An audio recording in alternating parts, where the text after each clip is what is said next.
Hi everyone. I know there's a ton of these type videos trying to remove the rusted screws to remove the brake rotor, but I just wanted to share my experience. I started out on the driver's side using a Phillips screwdriver. Makes sense, right? Apparently not. I tried different screwdriver sizes, tapping, smacking, but I just wound up stripping both screws. And as you can see, I decided to drill.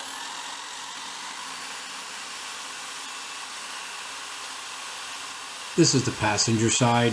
I already drilled out the driver's side screws.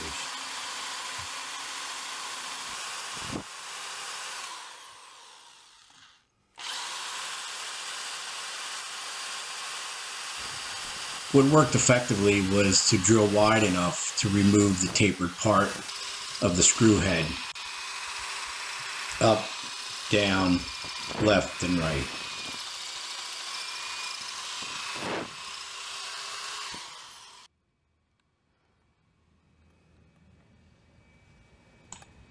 That looks pretty good. The head of the screw is gone.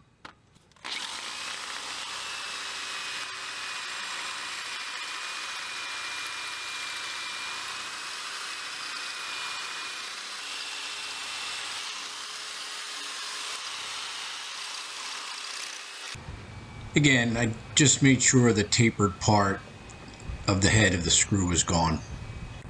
This looks good too. Let's give it a try.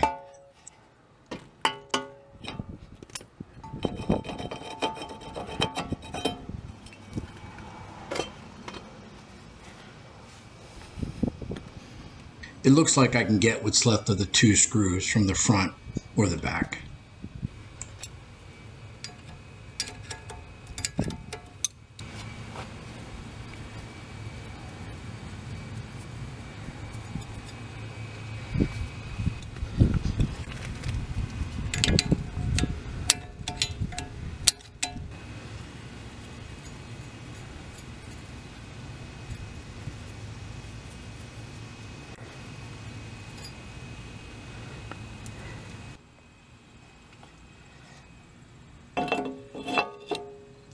Hope this helps.